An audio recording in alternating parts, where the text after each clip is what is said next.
And I'm going to pick it up as promised with a discussion of the business corporation, Okay, so states offered the privileges of incorporation to protect the fortunes and liabilities of entrepreneurs who invested in early industrial endeavors.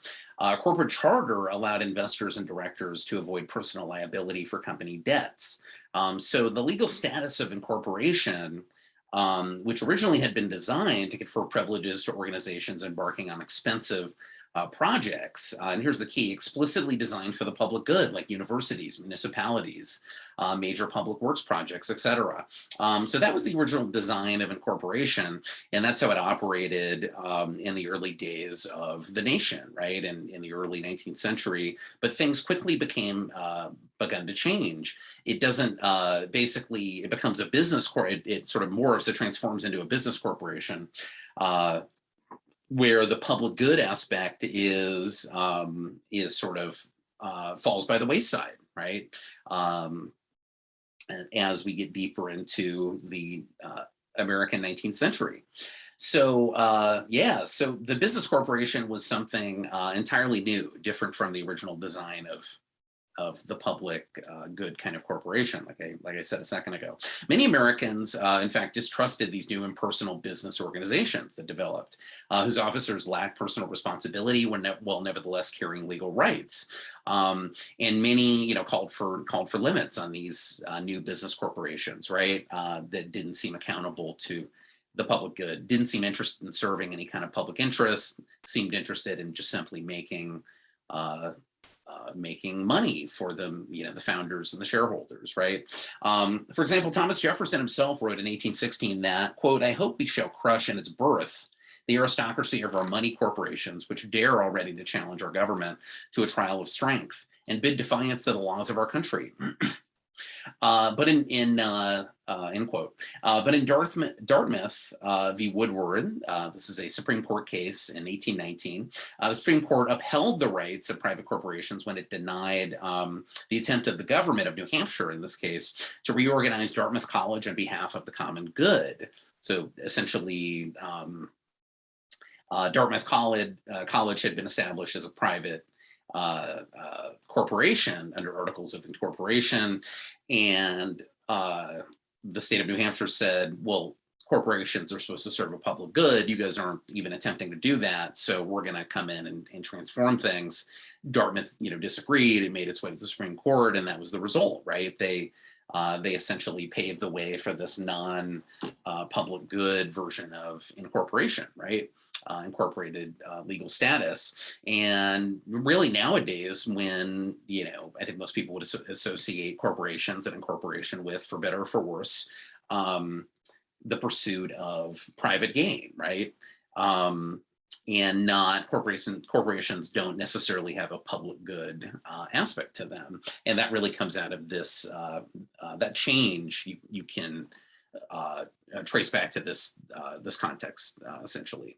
Okay, so let's get to, I'm going to talk about the decline of Northern slavery and the rise of the Cotton Kingdom, and specifically how slavery, the rise of slavery in the Deep South, cotton-based slavery, the cotton boom, related to the Northern Market Revolution, right? So the two were inextricably linked. And by the way, you can see up on your screen, take a look at this. So I'll just read it. It says, here we go. Although taken after the end of slavery, these stereographs show various stages of cotton production. The fluffy white staple fiber is first extracted from the boll, a prickly, sharp, protective capsule, after which the seed is separated in the ginning and taken to a storehouse.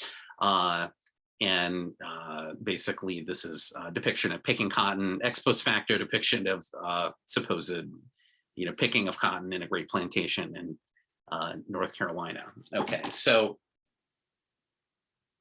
slave labor helped fuel the market revolution. That's the bottom line, right? Well, how so? So here's one way to think about it. By 1832, textile companies made up 88 out of the 106 American corporations. Basically, America's large, the 106 American corporations valued at over $100,000, right? So America's 106 largest corporations. Of those 106 corporations, 88 were textile companies, right? Well, what were textile companies relying upon in terms of raw materials? Well, cotton. Right. These textile mills, who were, of course, worked by free labor, they were in the North. There weren't slaves working at textile mills, right? And we'll talk more about textile mill workers in a few minutes here.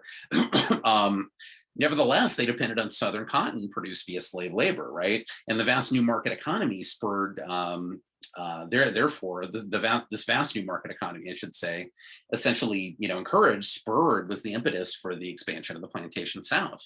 So the growth of abolition in the North, remember slavery is abolished in the North, kind of slowly but surely in the early national period, into the antebellum period, and never really took root in the North much to begin with, even in the colonial era. So the growth of abolition in the North and the acceleration of slavery in the South, cotton-based slavery in the Deep South, in places like Alabama, Mississippi, Louisiana, et cetera, created growing divisions. But again, there was also a connection between the two. Cotton drove the process more than any other crop. Eli Whitney's Cotton Gin, a simple hand cranked device designed to mechanically remove sticky green seeds from short staple cotton, allowed Southern planters to dramatically expand cotton production for the national and international markets at this time, mostly in the antebellum period. Water-powered textile factories in England and in the American Northeast as well rapidly turned raw cotton into cloth. Technology increased both the supply of and demand for cotton, if you think about it, right? So white Southerners responded by expanding cultivation further west to the Mississippi River and beyond, right? Slavery had been growing less profitable in tobacco planting regions like Virginia, but the growth of cotton farther south and west increased the demand for human bondage. Eager cotton planters invested their new profits and more often in more enslaved laborers. So there's what I'm getting at here is a distinction between what's known as the Old South and the New South. The Old South is places like you could say definitely Virginia, North Carolina, Tennessee to a certain extent. So that was kind of the old version of a cash crop plantation economy. So tobacco farming, rice farming, those are the two big ones. Not really cotton. Cotton doesn't really work in those areas for the most part, especially like in Virginia. So that's kind of slavery 1.0 within the context of the nascent United States.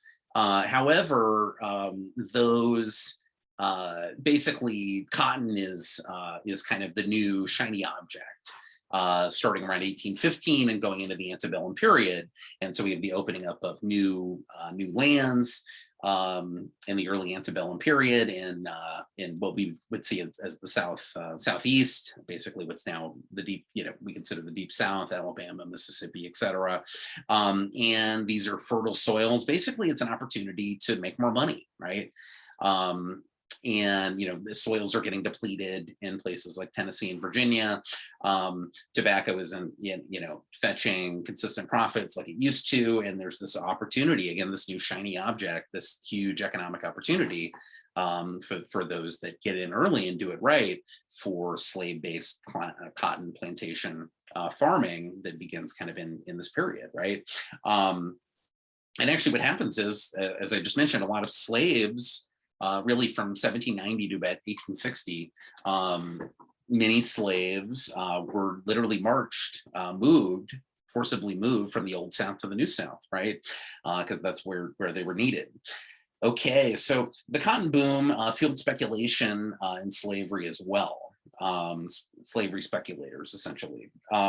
Many enslavers leveraged potential profits into loans used to purchase ever-increasing numbers of enslaved laborers.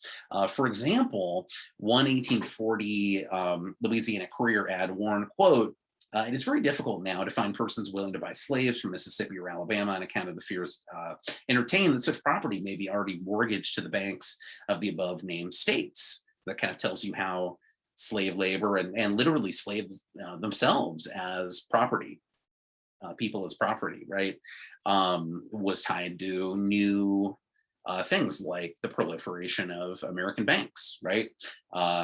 American, the sort of financial revolution taking place in the United States. New national and international markets fueled the plantation boom.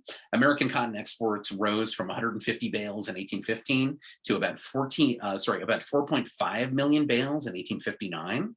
So the Census Bureau's 1860 Census of Manufacturers stated that, quote, the manufacture of cotton constitutes the most striking feature of the industrial history of the last 50 years. So cotton is really revolutionizing not just the South, but the entire American economy, right? Enslavers shipped their cotton north to textile manufacturers and to northern financiers for overseas shipments. Northern insurance brokers and exporters in the Northeast profited greatly. Well, the United States ended its legal participation in the global slave trade in 1808.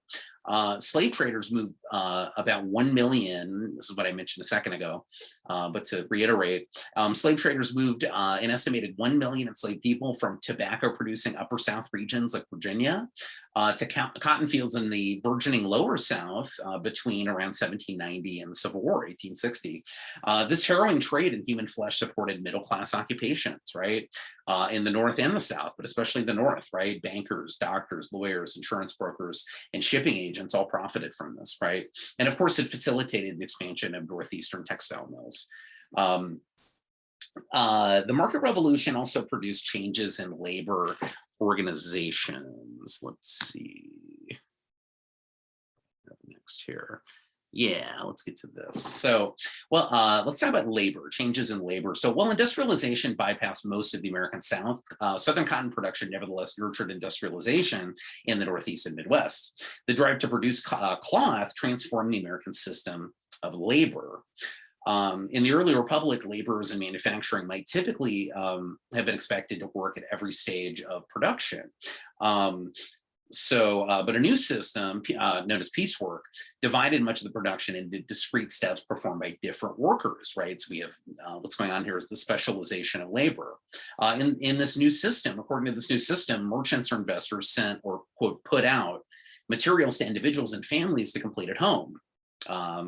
These independent laborers then turned over the partially finished goods to the owner to be given to another laborer to finish. So that's called, again, the putting out system. But as early as the 1790s, merchants in New England began experimenting with machines to replace this putting out system. To effect this transition, merchants and factory owners relied on essentially the theft of British technological knowledge, interestingly, to build the machines they needed. So for example, in 1789, a textile mill in Pentucket, Rhode Island contracted with a 21-year-old British immigrant named Samuel Slater, contracted with Slater to build a yarn spinning machine, and then a carding machine. So essentially textile production factory, right? Slater had apprenticed in an English mill and succeeded in mimicking the English machinery, right? And the fruits of American industrial espionage peaked in 1813, in fact, when Francis Lowell and Paul Moody recreated the power loom used in the mills of Manchester, England. Lowell had actually gone, it's actually an amazing story. Lowell had spent 2 years in Britain observing and touring the textile mills, for example, in Manchester, England. He also went to like New Lanark, Scotland, where the working conditions were generally better, at least according to his view of things. But anyway, it was definitely a no-no. It was definitely against the law to smuggle information about the technology of these textile factories, right? Textile production technology, manufacturing technology. So what Lowell did was he studied the technology so closely that he committed it to memory, and he essentially smuggled his memory across the Atlantic Ocean, and basically smuggled England's industrial know-how into New England, into America. So and then Lowell's contribution to American industrialism was not only technological, it was organizational. So Lowell actually helped reorganize and centralize the American manufacturing process. So a new approach called the Waltham-Lowell system, I think I mentioned this before, created the textile mill that defined antebellum New England and American industrialism before the Civil War. The modern American textile mill was fully realized in the planned mill town of Lowell, named after Francis Cabot Lowell, the founder of this Waltham-Lowell system. And 4 years after Lowell himself, the modern American textile mill was fully realized in the planned mill town of Lowell, named after Francis Cabot Lowell in 1821, 4 years after Lowell himself had passed away, actually. So his work very much lived on. Powered by the Merrimack River in northern Massachusetts and operated by local farm girls, the mills of Lowell centralized the process of textile manufacturing under one roof. And hence why this is known as the first modern factory in the United States.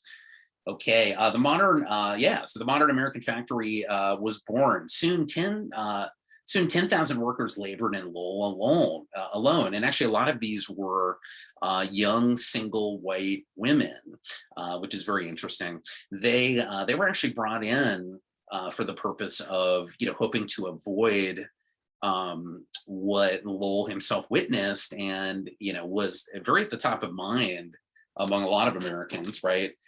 So, Americans like Jefferson feared industrialization in part because it led to massive inequality, right?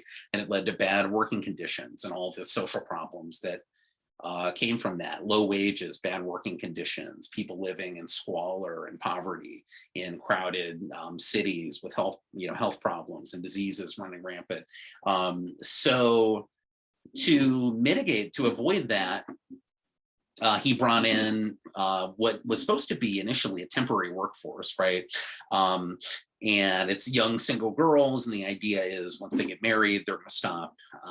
They're going to stop working, and working conditions, by a lot of accounts, were better, at least initially, in these Waltham-Lowell, according to this, within the context of this Waltham-Lowell system, we could say.